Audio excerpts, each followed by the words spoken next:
This is a video to show you a quick overview of the maternity whiteboard. You can access the maternity whiteboard from the patient's record by clicking the maternity whiteboard at the top in the menu. So once you are in the whiteboard, you will notice there are some tabs at the top in pink. These are all the outpatient and inpatient areas. So we have 6 inpatient areas and 2 outpatient areas. The outpatient areas are maternity virtual ward, which we will have all the outpatient inductions in, and then we also have the home births. So at the top here, there are a list of icons. We won't be using any of these icons because we'll be using different workflows, so please ignore them. The only ones that we will be using are the assigned clinical staff and the clinical staff check-in. To access a patient record, you just hover over or highlight the patient and then click on the blue, double click on the blue arrow, and that will take you into the patient record. So we have the list of beds, which will include waiting room chairs and also side rooms. We have the name of the patient in the second column. A lot of these columns and the fields, they will be pre-populated from information that we've already inputted in. So some of these are empty just because we haven't put the information in on the power chart. So you can put your name into the midwife if you're looking after that patient, but first you need to put yourself on the list of midwife providers. The midwife providers lists will show you all the staff that are working on that day. But first you need to enter your name on there. So to enter your name, you go to clinical staff check-in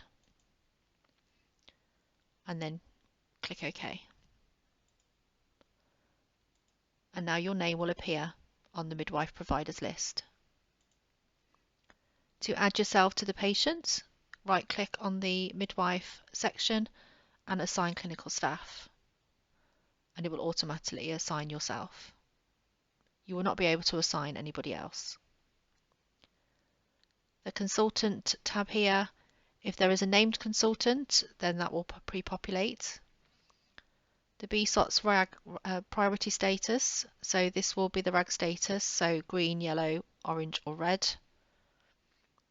The triage time of arrival, gravida and parity, whether this patient is an induction, and if we go on to here, this one's filled in.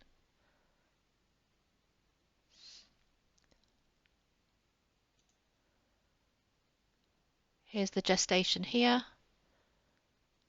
If I show you here, this one has a baby delivered and it will turn into a green tick. Then we have blood group, any alert, so this star represents safeguarding alert, antenatal and postnatal VTE. If you right click into the VTE, you can access the VTE risk assessment through this and update it if needed.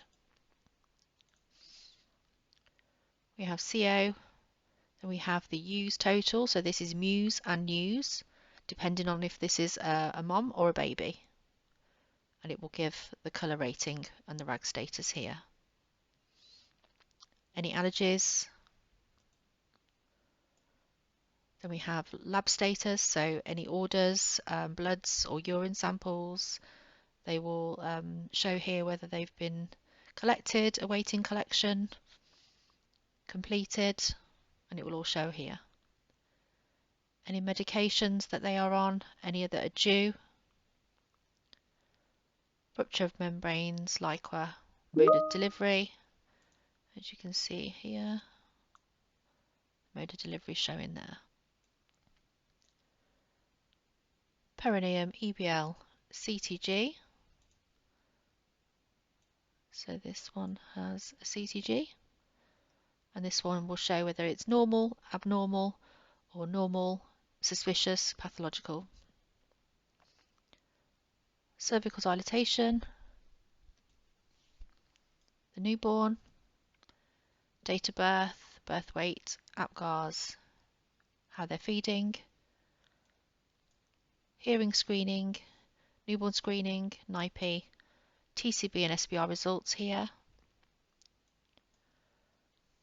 Then we have communications, so there will be some icons here. We will go through the icons in a separate QRG to let you know what those mean.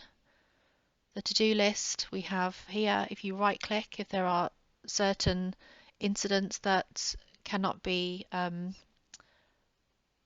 preempted, so if we've got, say,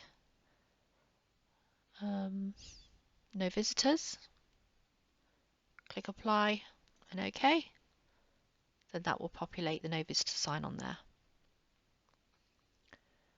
And then we have a free text box at the end for comments, so anything else that you may feel is relevant to that patient.